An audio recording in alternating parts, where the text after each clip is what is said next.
So hi everyone, welcome to the JavaScript interview preparation course next video. So in this video, we are going to learn about event loops in JavaScript. So before moving to this topic, let's tell me what will be the output of this code. So here you can see that we have multiple lines of code, all are consoling something. So tell me what is the output of this code. So stop the video, use your mind and try to answer this question. So I hope you must have answered this. So let's see what is the output of this code. Let's go to console. So here you can see that the output of our code is first 1 is printed, then 7 is printed, then 3 is printed, 5 is printed, 2, 6, 4, right? So you must be thinking how this is happening. Most of you have considered that first 1 will print, then 2 will print, then 3 will print, then 4 will print, 5, 6, 7. But this is not the case, right? So why this is happening? Let's understand this. We all know that JavaScript is a single-threaded and synchronous language. So what does it mean that single-threaded means it executes one task at a time, and synchronous means one after another. So what does it mean that JavaScript code executes a single task at a time? It does not execute multiple tasks, right? So it does not execute multiple tasks at the same time. So what does it does that? So what JavaScript engine does that? It first executes this synchronous code, that is all the console logs and simple codes, right? So which does not comes under set timeouts or promises. So synchronous codes are like this console log one. So this is a synchronous code. So it executed this first. Then any synchronous code. So there is no synchronous code between these 2 to 6. Then this synchronous code 7, that is console log 7, is printed. So these two are printed, right? 1 and 7. And what about these asynchronous code from 2 to 6? So to understand this, first of all, let's understand what is event loops in JavaScript. So event loop is a mechanism that handles the execution of multiple pieces of code over time, making it appear as though JS can perform a task concurrently. So what does it mean that when your JavaScript engine starts, so it will first execute. Let's call it as when JS engine starts, uh, it will it will first execute synchronous code, right? Then what it does, it does that it actually starts event loop. And what event loop does is that it picks tasks from the queues and executes them. So you got the idea that first JavaScript engine will execute this synchronous code, then it will start event loop. So what event loop does that it maintains two task queues.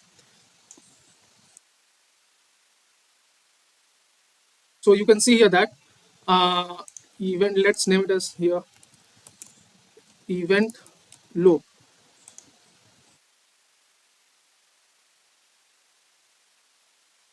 So it maintains two task queue. The first task queue is known as micro task queue, and the second task queue is known as macro task queue.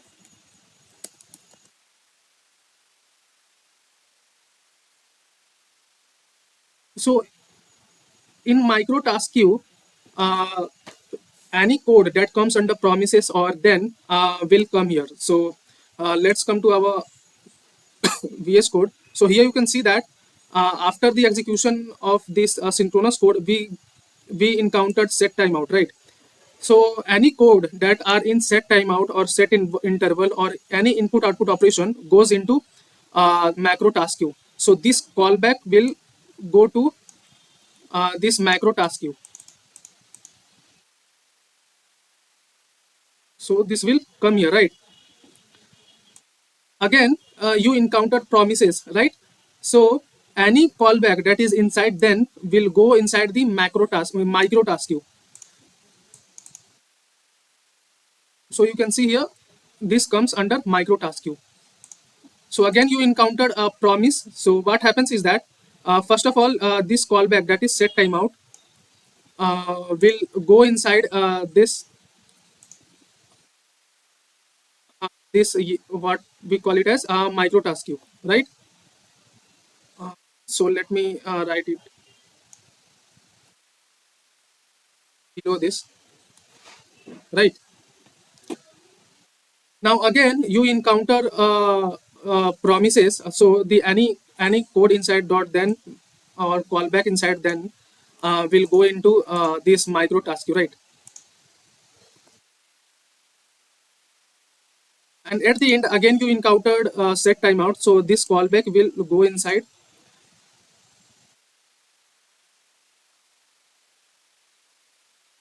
this macro task queue, right? So now so now event loop has maintained two task queue. The first one is micro task queue and a macro task queue after executing the synchronous code, right? So what happens now is that, first of all, the micro task queue, the code inside micro task queue are executed first. Then the code inside the macro task queue are executed uh, after that, right? So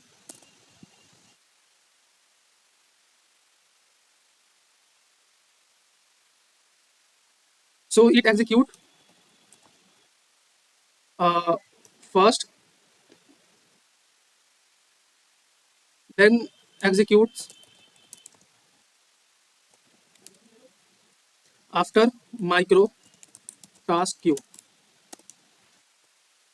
So what will happen is that, first of all, console.log3 will be executed. So let's mark it as that it will execute first, as we know that it is synchronous. Then it will execute second. Then we encounter this set timeout, so it will go inside this macro task queue. And we encountered here promise, so promise will be third here.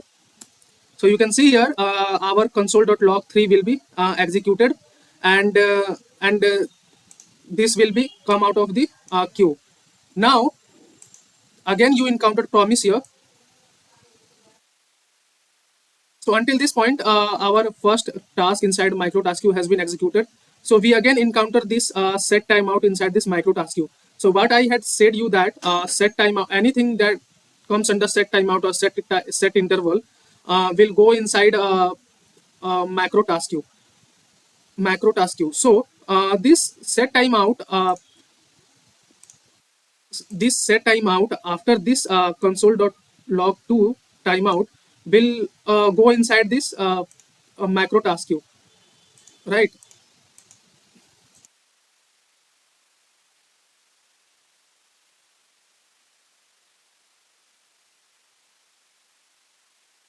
So after two, this, okay, let me copy this out.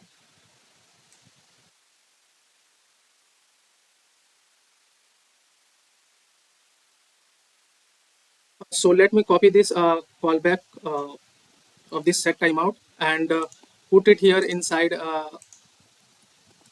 this macro task queue.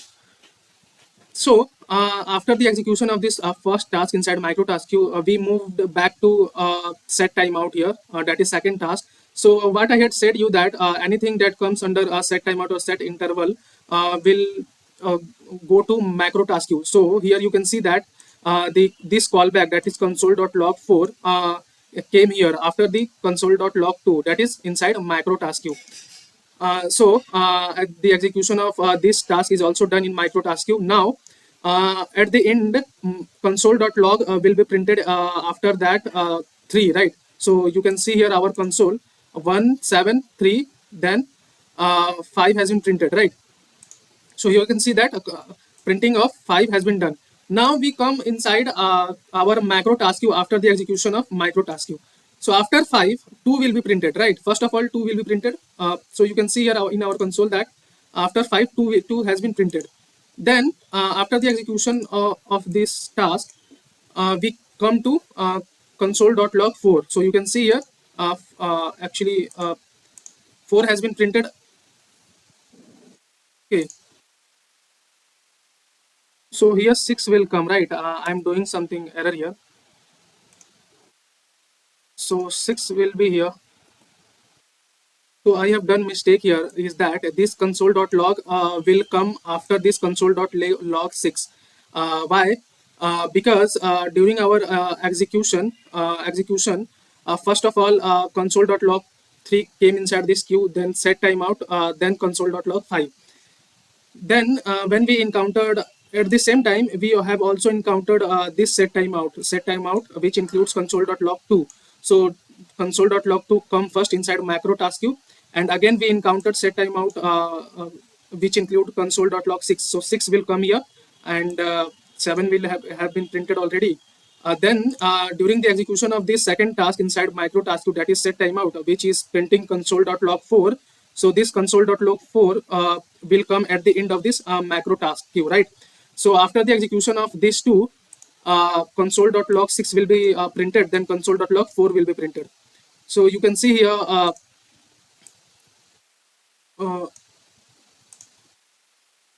on our console, first of all, 1 has been printed, then secondly 7 has been printed. In third, this 3 will be printed, and 3 will be printed, then this will be fourth, right? Fourth will be printed.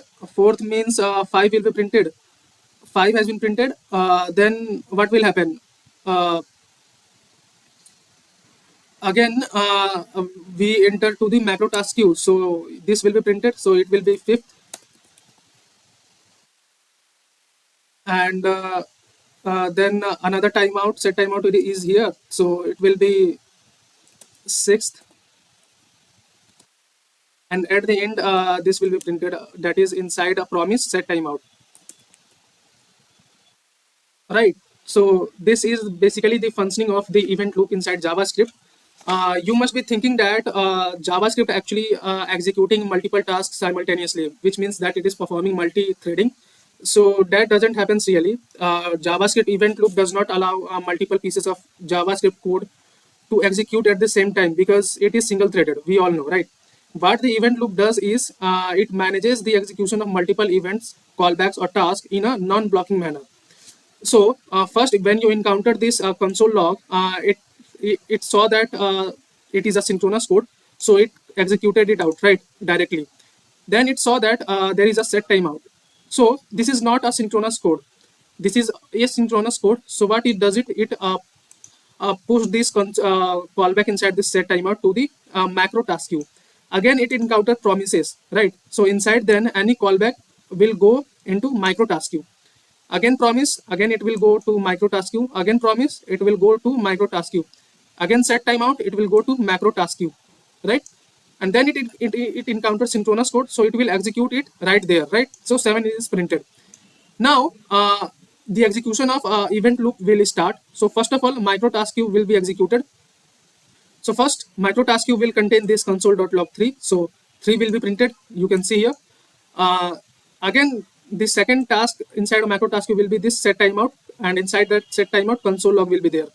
So this set timeout will go, anything that is inside this set timeout will go into my macro task queue. Now, when this again encounter promise, so inside this then 5 will be printed. You can see here after 3, 5 is printed. After that, it again encountered, so the execution of micro task queue has been completed. Now it go inside the macro task queue. So first of all, the macro task queue will contain the console.log 2. So 2 is printed here. After that, that console.log macro task queue will contain console.log 6. So 6 has been printed. At the end, the task that has come from micro task queue to macro task queue, that is console.log 4, will be printed at the end.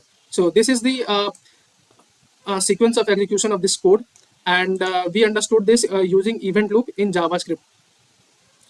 Right. One thing that I also wanted to point out here is that JavaScript is a single-threaded and synchronous language that it executes code line by line and one after another. Right.